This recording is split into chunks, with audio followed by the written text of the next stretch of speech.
প্ৰিয়জনৰ সন্মুখত ভোকৰ ভাতকেইটা আগবঢ়াই দিবলৈ বহুত বেছি টকা পইচা খৰচ কৰি যোগাৰ কৰাৰ কোনো প্ৰয়োজন নাই। প্ৰয়োজন মাথো দুখন মৰমৰ হাত আৰু এটা নিচিকীয়া হাঁহি। কথাষাৰ হয়নে বাৰু? কমেণ্ট কৰি জনাবচোন। মইনো আজি কি আগবঢ়ালোঁ চাওকচোন। অকণমান ওলকবিৰ ভাজি বনাইছিলোঁ মছলা নিদিয়াকৈ, সেয়া দিছোঁ। বাৰিধাপত বুটলি অনা কচুথোৰ, ইয়াৰ পৰা বনালোঁ পিটিকা, তাকো এয়া দিছোঁ।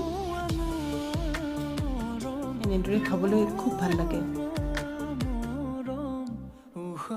এয়া দিছোঁ দুটুকুৰামান বেঙেনা ফ্ৰাই কৰা।